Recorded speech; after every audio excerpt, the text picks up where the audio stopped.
Olá, seja bem-vindo a este episódio 296 de E o Resto é História, com Rui Ramos e João Miguel Tavares. Hoje vamos falar de um senhor que nasceu há 200 anos, mais precisamente no dia 16 de março de 1825, e cujo nome completo era Camilo Ferreira Botelho Castelo Branco. Todos lemos os seus livros na escola, a começar por Amor de Perdição, e quase todos temos uma ideia que se apaixonou por Ana Plácido, uma mulher casada com a qual fugiu para grande choque da alta sociedade portuguesa de meados do século XIX, e também se sabe, acabaram ambos presos e acusados do crime de adultério. Eram outros tempos. Camilo passou 383 noites na cadeia da Relação do Porto entre outubro de 1860 e outubro de 1861, como aliás ele assinala nas suas célebres Memórias do Cárcere, aproveitando ele próprio para dar corpo a uma luta romântica pela descriminalização do amor e também a um dos momentos mais marcantes de uma biografia em que a literatura tantas vezes se confundiu com a sua própria vida.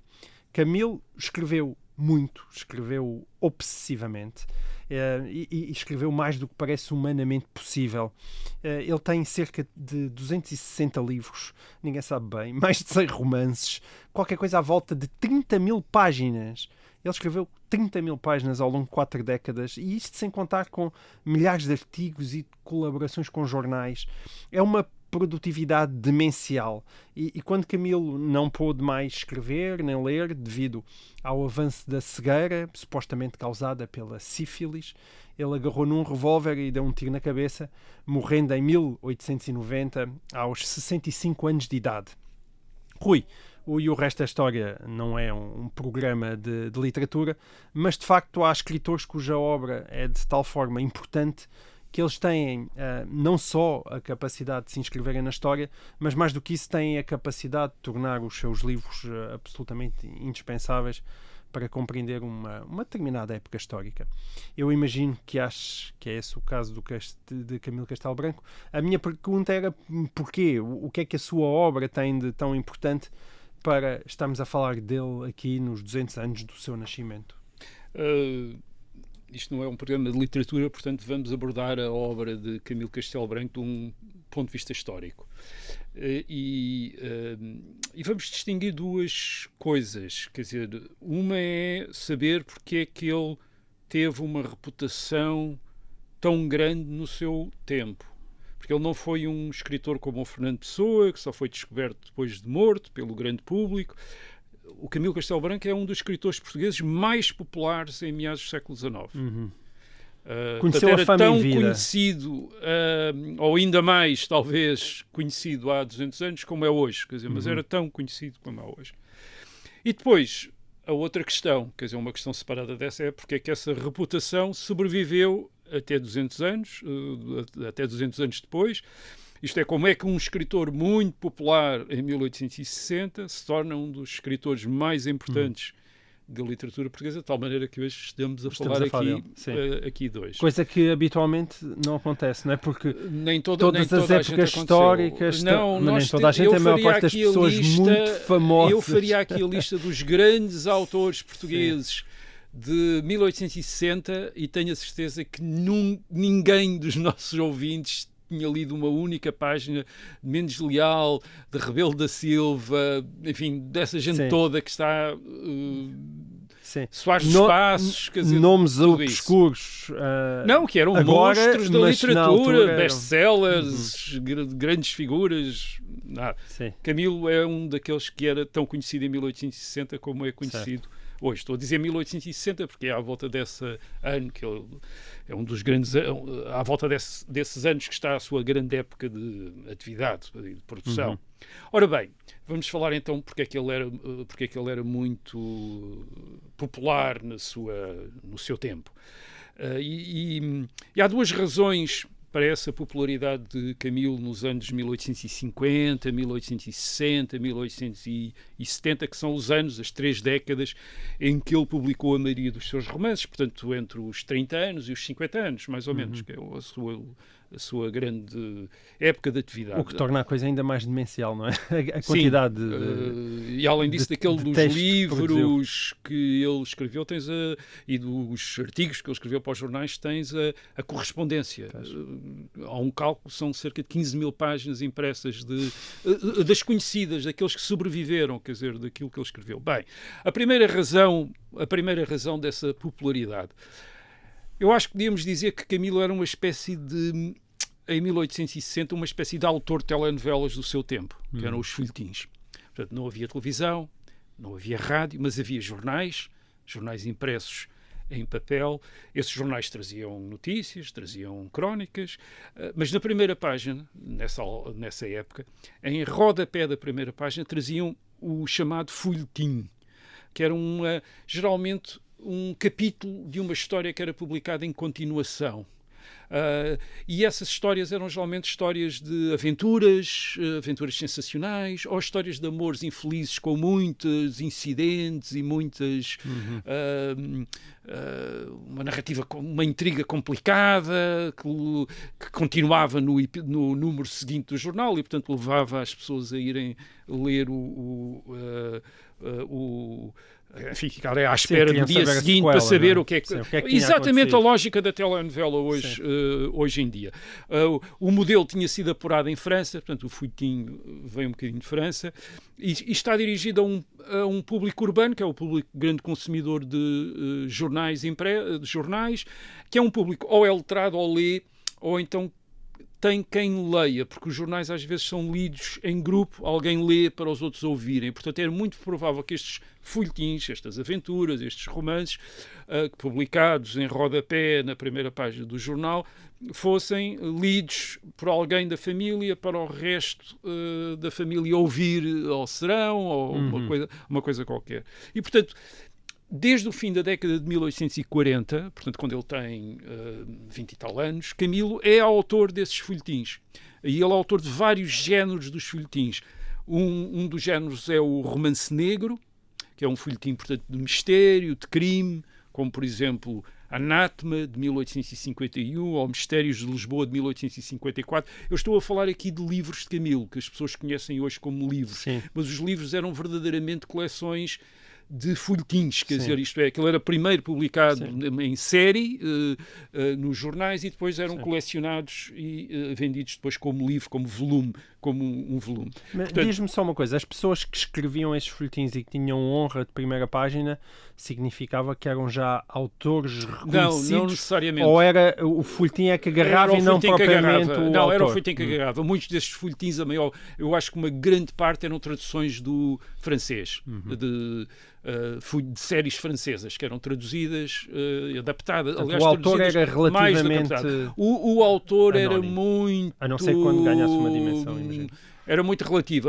Provavelmente havia autores muito conhecidos, Paul Féval ou Eugène Sue, quer dizer, que são escritores franceses que eram muito conhecidos, quer dizer, e provavelmente atraíam algum público, se por acaso se eram eles que os autores do folhetim, mas de resto o que interessava era um folhetim em que os piratas repetavam a donzela, portanto, e agora iam levá-la para o barco, continuação, e amanhã íamos saber o que é que... Portanto, mas romance negro, portanto, mistério, crime, o romance depois passional, com amores contrariados, reclusões em conventos, mortes e suicídios, como Onde Está a Felicidade, 1856, é um romance passional de Camilo, ou também, por vezes, também o romance satírico, um romance de costumes, satirizar velhos fidalgos ou os novos ricos, como os chamados brasileiros, que eram os imigrantes portugueses que vinham do Brasil com fortuna, e Camilo gostava de gozar muito com eles, e portanto esses romances satíricos, como por exemplo O que Fazem Mulheres, de 1859, e ainda havia um outro género que era o romance histórico, que nós hoje conhecemos. Camilo também escreveu O Judeu, de 1866, que é sobre a vida do dramaturgo António José da Silva, do século XVIII. Mas tu aí estás a citar vários géneros completamente diferentes, sim, que hoje em dia todos. Um autor dedicar-se a cada um deles, não é? Portanto, Camilo aviava todos. Aviava todos e ainda aviava artigos sobre teologia e coisas assim. Quer dizer, portanto, ele tem a maior variedade de estudos históricos mesmo, portanto ele tinha tudo.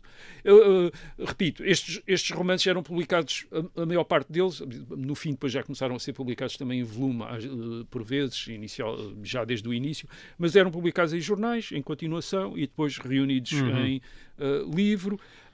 E basicamente o que era o Camilo Castelo Branco, e depois começa a adquirir uma nomeada como autor? Bem, ele era alguém que escrevia imenso, quer dizer, publicava muito, o que é sempre uma garantia de se tornar conhecido, digamos assim. A quantidade também interessa, e era-lhe conhecida uma grande arte de criar uma intriga com incidentes imprevistos, com personagens curiosas e interessantes que as pessoas gostavam. Isto é exatamente como as telenovelas de hoje em dia. Portanto, é isto que ele faz. E depois fazia-se também uma coisa que nem toda a gente fazia. Ele sabia, digamos, intercalar a narrativa, a história propriamente dita, com observações humorísticas, isto é, com uma espécie de autoconsciência literária. Ele tem muitas divagações, tem partes para os leitores, às vezes tem a história e depois de repente diz, e agora o leitor está à espera que eu diga que o herói pediu à amada em casamento. Não pediu nada, quer dizer, isto é, tem assim entra em mundial com o leitor. Uma espécie de metalinguagem. Que faz sorrir e ao mesmo tempo dá um ar de paródia, quer dizer, ele ao mesmo tempo que está a escrever aquilo que nós chamaríamos hoje uma telenovela, ou o equivalente seria uma telenovela, um folhetim, está a brincar com aquilo através da linguagem. Olha para a câmara, como nos livros digamos que exatamente, portanto, digamos que ele tem dois níveis de leitura, consegue dois níveis de leitura, quer dizer, consegue uma leitura que é inocente, isto é uma pessoa que ai, coitadinha, e agora será que ela vai casar ou não vai casar, que o noivo chega, não chega, portanto, que quer saber os incidentes e o personagem, que se identifica com o personagem e que chora quando a heroína morre, e ao mesmo tempo um outro tipo de leitor que está a apreciar a brincadeira literária, quer dizer, os apartes, o humor, um leitor em princípio mais sofisticado e que também pode consumir o texto para sorrir e para rir às vezes, porque às vezes é mesmo engraçado as coisas que o Camilo diz ou faz dizer aos personagens ou faz desacontecer. E, portanto, ele consegue logo de início, escrevendo num género muito popular, muito sensacionalista, ser respeitado por escritores como Alexandre Herculano, que, a propósito de Onde Está a Felicidade, diz, bem, isto é um grande escritor que está aqui, atenção, temos aqui alguém que é um grande escritor. E nós conhecemos a correspondência de Camilo com os seus editores e sabemos que os editores são os editores que dizem que há uma grande procura dos romances dele. Portanto, ele tem esta produção caudalosa, quer dizer, às vezes há ano em que escreve 2, 3, 4 romances, e aquilo tem saída. Os editores compram-lhes os romances e ele vive de escrever. Ele é um dos poucos escritores portugueses desta época que vive apenas da pena, quer dizer, vive de escrever. E isso é uma raridade. Não era muito frequente, quer dizer, não sendo propriamente um jornalista, que obviamente vivia de escrever, sim, é relativamente raro se nós pensarmos que o Alexandre Herculano, que também tinha era bibliotecário era responsável pela Biblioteca da Ajuda e, portanto, era um funcionário público, quer dizer, e vivia disso, e todos os outros escritores da época contemporâneos de Camilo também têm outros empregos. Agora, essa também é uma característica que contribui, é a segunda razão para a sua popularidade. Isto é, uma certa aura que há à volta de Camilo já no seu tempo. A maior parte dos escritores portugueses, estávamos nós a dizer precisamente, eram funcionários públicos. Isto é, Mendes Leal, Rebelo da Silva, essa gente toda. Eram políticos, escreviam nos jornais dos partidos, de vez em quando chegavam a deputados, de vez em quando chegavam a ministros, e todos eles, por causa das suas funções públicas, tinham de manter uma certa respeitabilidade. Todos eles eram cavalheiros respeitáveis, quer dizer, não eram assim tão sorumbáticos nem tão solenes como o Alexandre Herculano, mas eram deputados, eram ministros e, portanto, eram conselheiros, o conselheiro Mendes Leal, o conselheiro Rebelo da Silva, etc. Ora, o Camilo, que apesar de, enfim, mais tarde, no fim da vida, chegou a Visconde de Correia Botelho, em 1885, o Camilo era muito diferente deles todos. Quer dizer, isto é, ele tinha, de facto, uma vida que era muito conhecida no tempo, porque era comentadíssima nos jornais, era notícia nos jornais, que era quase uma vida de um romance do Camilo Castelo Branco. Quer dizer, portanto, a vida, ele era um personagem quase dele próprio. Ele era conhecido por isso. Ele próprio falava constantemente nos livros, nos romances, intercalava às vezes comentários sobre autobiográficos, coisas que lhe tinham acontecido. E isso é também, em grande medida, importante para a sua popularidade. Portanto, as pessoas conheciam a história dele, conheciam que ele aos 10 anos tinha ficado órfão de pai e já era órfão de mãe, portanto tinha ficado órfão, tinha ficado sujeito ao arbítrio dos familiares, que ele tinha nascido em Lisboa, tinha-no enviado para a Vila Real de Trás-os-Montes, onde ele tinha ficado, enfim, não excessivamente satisfeito, que tinha casado aos 16 anos, 16 aninhos, para ficar viúvo aos 22, logo, uma história também, uma desgraça, aos 22 morre-lhe a mulher e morre-lhe a filha, portanto, ao mesmo tempo, quer dizer, uma coisa terrível. Sabiam que ele tinha tentado muitas carreiras, reparem, ele tinha estudado na Escola Médico-Cirúrgica do Porto, para médico, entre 1843 e 1845, não tinha concluído. Depois tinha ido para a Faculdade de Direito de Coimbra, em 1845-46. Também não... Isso aí quase nem começou, mas pelo menos não... Ele às vezes dizia, estive na Faculdade de Direito, a única coisa que não fiz foi estudar Direito, mas esteve lá. E depois esteve no Seminário do Porto para estudar para padre. Portanto, em 1850 a 1852. Portanto, médico, advogado e padre. E ainda diplomata, porque em 1851 arranjaram-lhe um lugar de adido na legação de Portugal no Rio de Janeiro. Mas também não foi, quer dizer, portanto, todas estas coisas. O que é que isto tudo lhe deu? Quer dizer, isto deu-lhe uma grande erudição, porque ele sabia, ele sabe imensa coisa de medicina, sabe imensa coisa de direito, quer dizer, sabe uma quantidade, e de teologia sabe imenso, como ele diz, os padres acham que eu sei imenso de teologia, portanto deve saber, coisa assim. No meio disto tudo ainda tinha sido guerrilheiro miguelista na Guerra Civil da Patuleia de 1846-47, pelo menos diz que foi.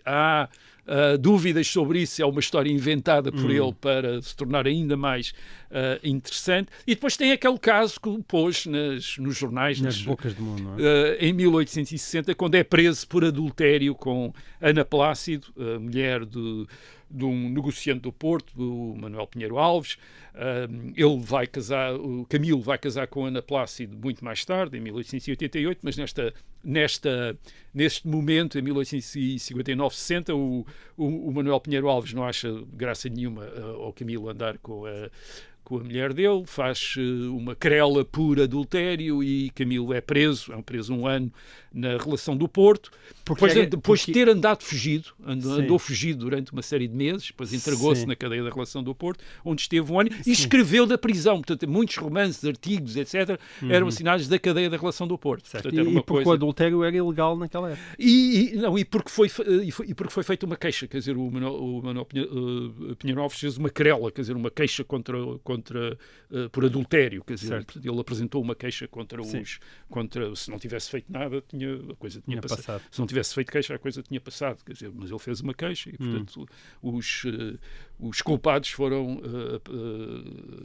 apreendidos pela justiça, capturados pela justiça. E além dos escândalos próprios, como este, Camilo ainda está no centro de outros grandes escândalos da sociedade portuguesa, como é o caso do assassinato da mulher de Vieira de Castro pelo próprio marido. O Vieira de Castro era um deputado.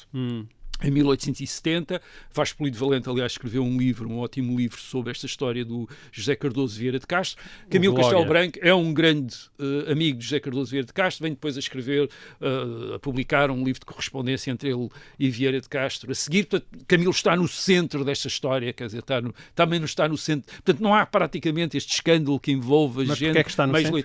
Porque é amigo de Vieira de Castro e mantém uma correspondência depois com ele, na prisão, e depois publica publica a correspondência, faz mais uma... Enfim, e é muito falado, porque ele, Vieira de Castro era também um literato, quer dizer, além de ser deputado e político, era também um literato, e um dos amigos, além de Ramalho Ortigão, era Camilo Castelo Branco também. Muito bem. E Rui, tu estavas a dizer que o Camilo estava em todo lado, como Deus Nosso Senhor. E ele é uma figura inconfundível, quer dizer, como o Bordal Pinheiro o representa, picado do gênio e das bexigas, porque ele tinha tido bexigas em criança, portanto tinha as marcas, a cara marcada. Portanto, ele é uma espécie de... um bocadinho como o Bocage tinha sido no fim do século XVIII, quer dizer, um autor de quem, mesmo quem não tinha lido a produção literária, sabia histórias, sabia episódios, sabia ditos dele. Ele escrevia muito, era muito malicioso e muito espirituoso. Sim. E, portanto, em Lisboa, nos meios, nos cafés, nos salões, repetiam-se os ditos espirituosos dele, quer dizer, coisas engraçadas, quer dizer, que ele dizia. Ele diz a um correspondente dele, ele não tinha uma grande apreciação literária do Teófilo Braga, que era um erudito, ele achava aquilo uma maçada tremenda, e diz a um correspondente, bem, eu hoje estou tão enfastiado, estou tão cansado e tão farto, que todos os livros me parecem escritos pelo Teófilo Braga.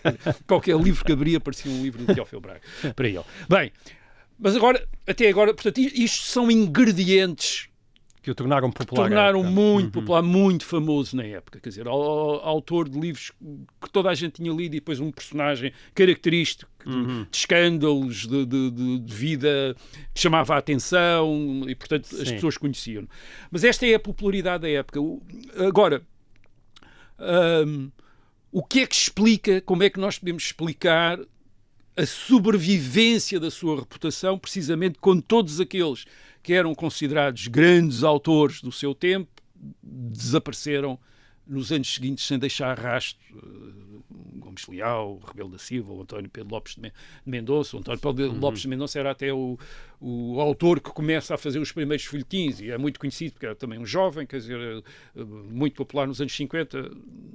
Hoje ninguém praticamente lê, ninguém sabe. E, aliás, era um escritor com valor, quer dizer, aliás, como os outros. O Rebelo da Silva também. Não estamos a falar propriamente de medíocres absolutos, quer dizer, estamos a falar de pessoas. Os gostos mudaram e aquilo que eles fizeram hoje é mais ou menos elegível. O que é que manteve Camilo? Ora bem, eu acho que nós podemos começar a perceber isso percebendo a maneira como a geração que vem a seguir à geração de Camilo, portanto, a geração literária, os escritores mais novos, olharam para Camilo Castelo Branco. Portanto, Camilo nasceu em 1825, portanto, pertence à geração de escritores que vem depois de Garrett e de Herculano. Garrett nascido em 1799, Herculano em 1810. Portanto, a geração de Camilo é a geração, vamos dizer, da regeneração de 1851, os que têm 25, 26 anos nessa época, a geração de Fontes Pereira de Melo, a quem, aliás, Camilo dedica o Amor de Perdição. As pessoas não reparam nisso, mas o Amor de Perdição é dedicado a Fontes Pereira de Melo, ao conselheiro Fontes Pereira de Melo. Porque Camilo era esta figura marginal, etc., mas tinha atenção a quem estava no poder, a quem tinha influência. Portanto, esta geração, vamos chamar-lhe a geração de 1850, a geração de Camilo. Certo. E esta geração de 1850, o que é que lhe vai acontecer? 20 anos depois, esta geração de 1850, os grandes escritores dessa geração de 1850 são todos diretores-gerais da função pública, conselheiros, embora continuem às vezes a escrever poemas de paixão funesta, a Byron, a coisa assim, aquela poesia romântica. Ora bem, em 1870 há uma nova geração literária, de escritores que nós conhecemos como geração de 70, Essa de Queiroz, Antero de Quental, Oliveira Martins, por aí fora. Tende a matar a geração e esta anterior, geração, exatamente, e esta geração de 1870 despreza absolutamente a geração de 1850.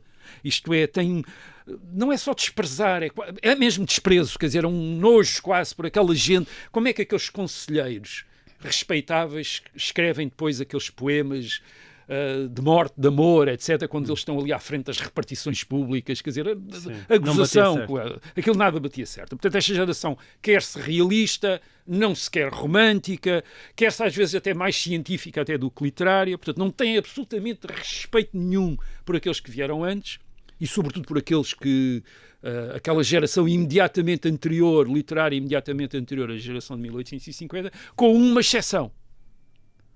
E essa exceção é Camilo Castelo Branco. Isto é, Camilo Castelo Branco, se nós olharmos para aquilo que escreve Essa, de Queiroz, Antero de Quental, Oliveira Martins, eles são sempre respeitosos, ou pelo menos vagamente respeitosos, ou cautelosos quando falam de Camilo. O vagamente era porque lhes apetecia dizer mal, mas não eram capazes, é isso? Não querem mesmo dizer mal. Eu acho que não querem mesmo dizer mal. Isto é, acho que não querem dizer mal. Quer dizer, não se sentem com a autoridade de dizer mal.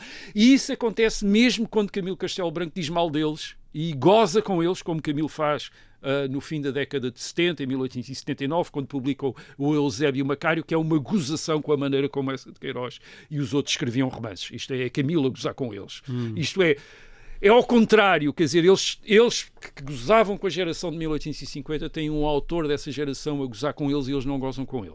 Isso é muito curioso, porque eu acho que as razões pelas quais autores como Essa de Queiroz, Antero de Quental, Oliveira Martins, até mesmo Teófilo Braga, de quem Camilo dizia tão mal, respeitam Camilo Castelo Branco, são razões pelas quais nós compreendemos a sobrevivência de Camilo. Ou seja, é isso que explica em boa parte a sua popularidade.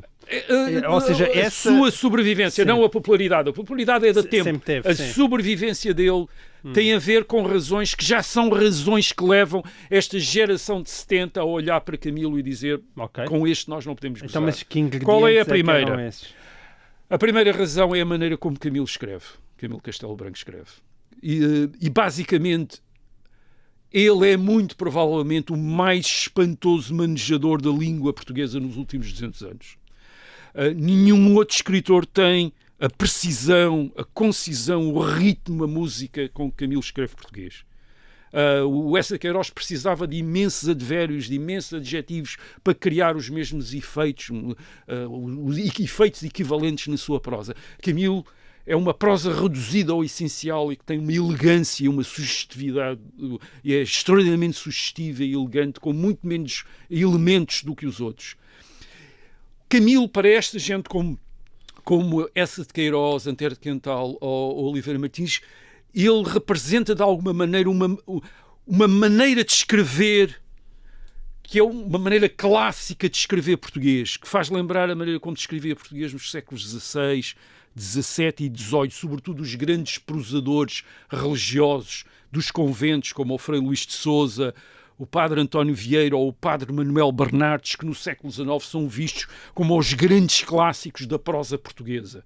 Aqueles que são chamados os escritores puros, quer dizer, aqueles que sabem escrevem de uma maneira que não faz lembrar o francês, como faz lembrar Essa de Queiroz, que nitidamente faz lembrar uma prosa francesa. Mas é a maneira como se escreve em francês. Essa escrita não era muito ornamentada? Não, nada de todo. Quer dizer, é uma escrita extraordinariamente de uma grande elegância e de uma grande precisão vocabular e de uma grande concisão na maneira. Quer dizer, o padre António Vieira, que tem a fama de barroco, a escrita do padre António Vieira não é rebicada, quer dizer, é conceitual, quer dizer, mas não é uma escrita arrebicada, quer dizer, não é uma escrita barroca, é uma escrita engenhosa, que é uma coisa um bocadinho diferente daquilo que nós identificamos com o barroco.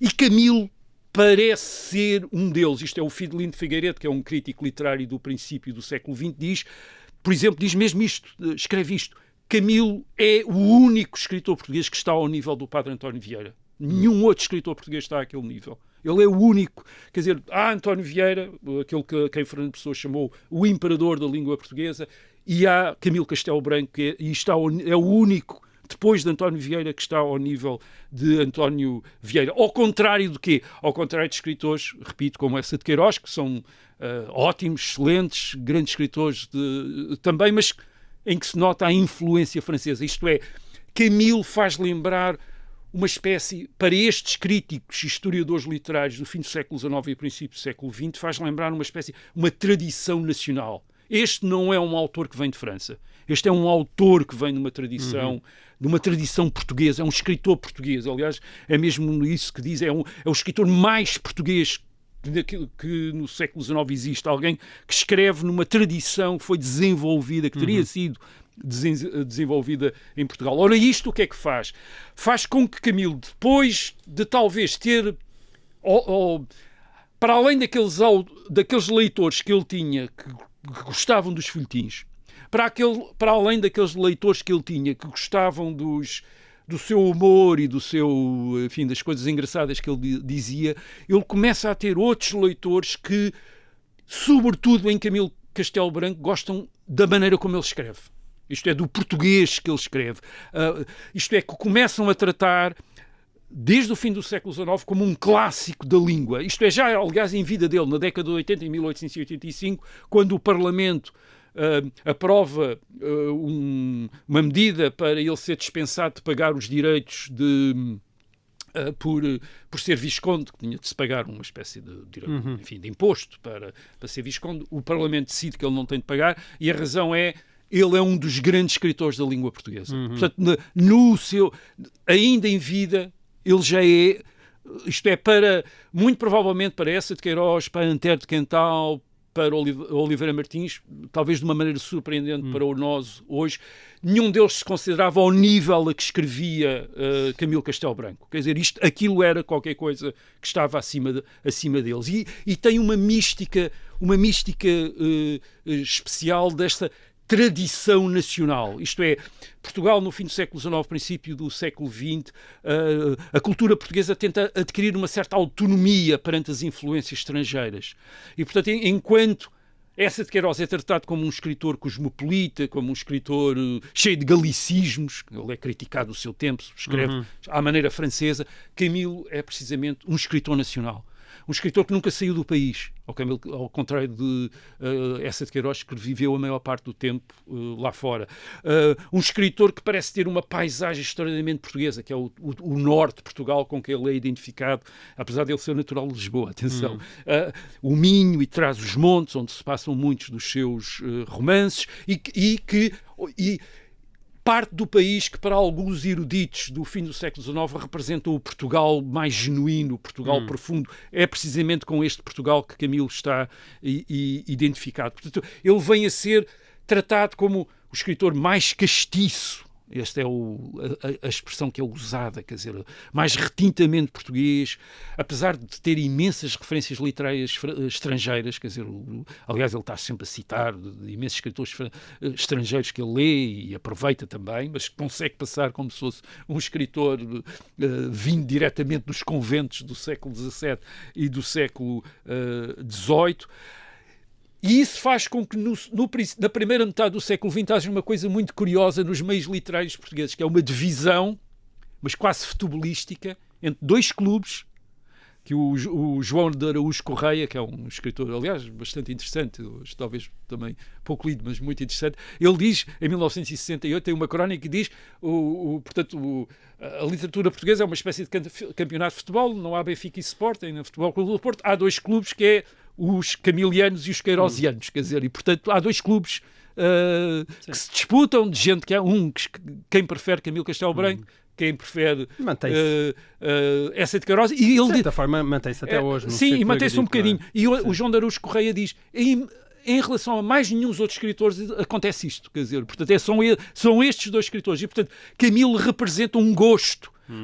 Por exemplo, o João de Araújo Correia nitidamente é um cabiliano, quer dizer, nitidamente. Um gosto, uma maneira de escrever, uma maneira de falar, uma dicção que é valorizada, que é imensamente valorizada e que é considerada uma coisa extraordinariamente difícil, um nível apurado. Portanto, ele é, digamos, faz parte do gosto dos homens de letras, do gosto refinado daqueles que querem manter uma tradição nacional, quer dizer. Portanto, eu creio que esta é uma das razões que já fez os escritores da geração de 70 terem cautela em relação a Camilo, prudência em relação a Camilo, aquele português, aquilo impressionava, ainda impressiona hoje, quer dizer, aquela maneira como escreve, como ele escrevia, E depois esta ideia de que ele de facto é alguém que vem de um sítio e nós temos outras origens, quer dizer, nós somos traduzidos do francês, como dizia Essa de Queiroz, e ele não é traduzido do francês, ele é qualquer outra coisa.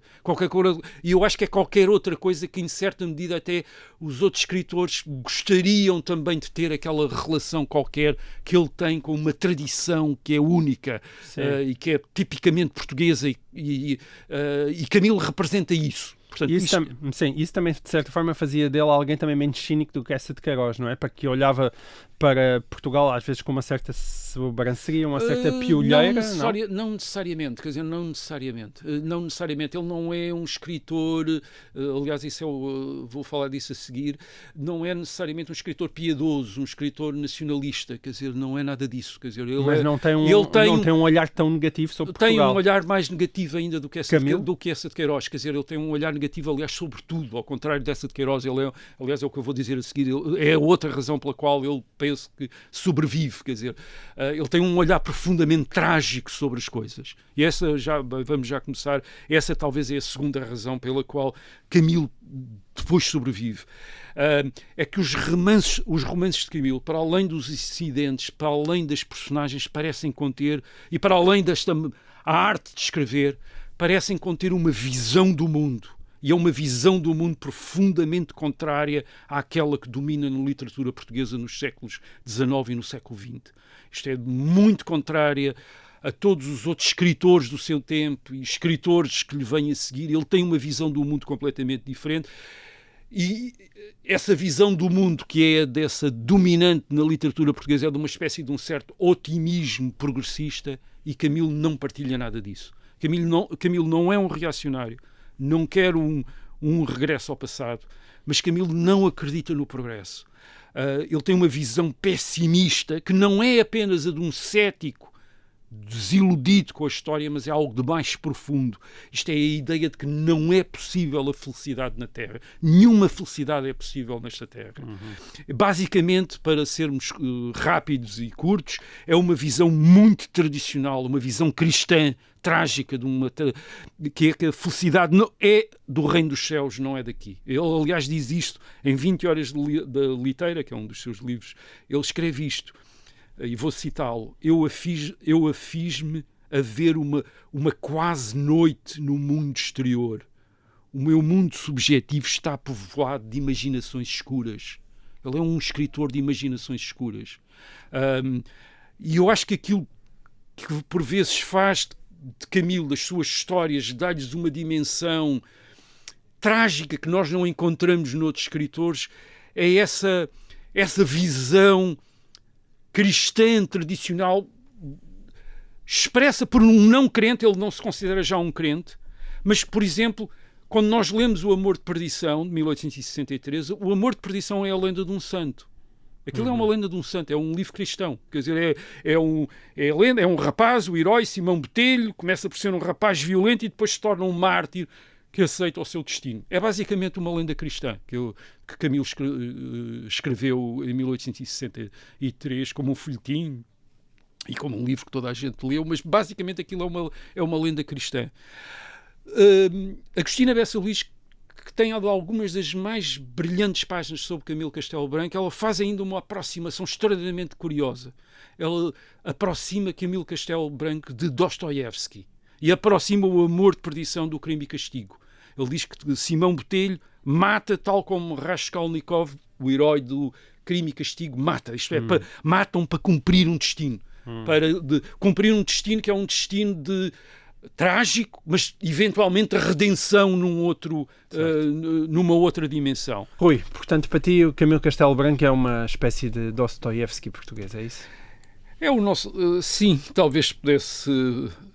não diria o Dostoiévski português, mas a aproximação ao Dostoiévski que talvez permita o compreender. Dostoiévski também é um escritor que vem dessa tradição cristã, dessa maneira de pensar o mundo de um lado que não concebe o mundo como tendo soluções em si. Isto é necessário uma transcendência. Com isto não quer dizer que Camilo seja um crente, ele próprio diz que não é, nem que seja piedoso, nem é um escritor solene, atenção, ele está muito atento ao ridículo e ao cómico mesmo do infortúnio e da desgraça. Como ele diz em Novelas do Minho, e agora vou citá-lo, a vida íntima é cheia de passagens ridículas. A gente que escreve casos tristes, se não lhes joeirasse, isto é, tirasse a parte cómica, não arranjava nunca uma tragédia. Quer dizer, isto é, todos os casos tristes têm uma parte cómica e tem de se tirar a parte cómica para aquilo ser uma tragédia, mas ele consegue escrever tragédias mesmo com as partes cómicas lá dentro. Portanto, Camilo funciona um pouco como uma espécie de respirador para outras maneiras de ver o mundo que, repito, não são aquelas que dominaram a literatura portuguesa nos séculos XIX e XX, uma literatura muito humanista, muito progressista, portanto, muito otimista, mesmo quando relata casos desgraçados ou histórias tristes. Há sempre uma esperança no futuro, na justiça social, nas emendas, e é isso que não se vê em Camilo. Isto é, em Camilo há tragédia, como não há em outros escritores. A desgraça não é apenas temporária, é uma desgraça estrutural, é algo que faz parte da maneira de ser da humanidade.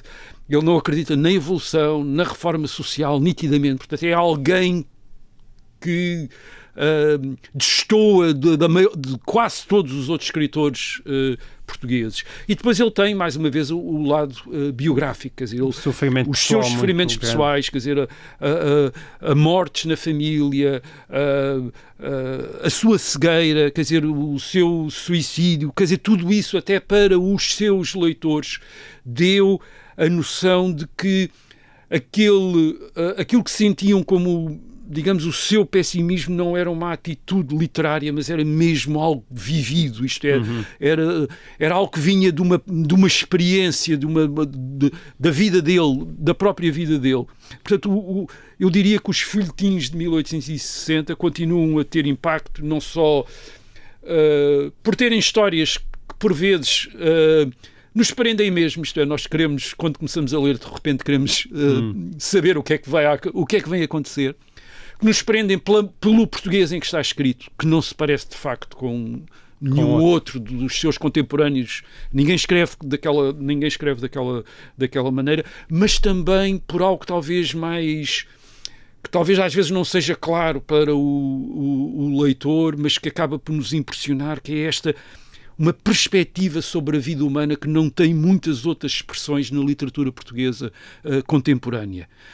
E, portanto, não são só livros para compreender uma época, são livros também para compreender uma época, mas não são só os livros dele para compreender uma época. Eu diria que são livros que nos ajudam talvez a compreender um bocado a humanidade, o que é um bocadinho diferente. Isto é, não são apenas documentos históricos, são, não quero ser demasiado enfático, mas interpelações ao nosso sossego, ao nosso contentamento, às nossas esperanças, aos nossos ideais, e que são muitas vezes todo esse mundo de ideais, de esperanças, de contentamentos e sossegos, aquilo a que Pascal chamava a distração. Nós vivemos distraídos, e Camilo é um autor que não está distraído, quer dizer, e essa não distração é qualquer coisa que é muito forte nos livros dele e que nos fazem, depois de ler aquelas aventuras curiosas, etc., de repente aquilo está ali uma tragédia ali, às vezes latente, às vezes difusa, outras vezes ali clara, e aquilo impressiona, ainda continua a impressionar estes anos todos depois, como não impressiona. Eu não quero ser injusto para os outros, mas como não impressiona na maior parte dos outros escritores portugueses, que são escritores otimistas, escritores progressistas, escritores humanistas, que acham que o futuro é radioso e que as coisas vão ser melhores, e ele não. Estávamos a falar de Dostoiévski, mas acabaste em tom um pouco nietzscheano. Não, quer dizer, não é dostoiévskiano. Nietzsche achava que Dostoiévski era o único outro escritor europeu que se lhe podia comparar de alguma maneira em termos de conhecimento da psicologia humana. E, portanto, quando falamos de um, falamos do outro. Sim. E agora falamos também de Camilo. Bom, continuemos então distraídos para ir mantendo também um pouco da nossa sanidade mental. Nós voltamos para a semana com mais um E o Resto é História. Até lá.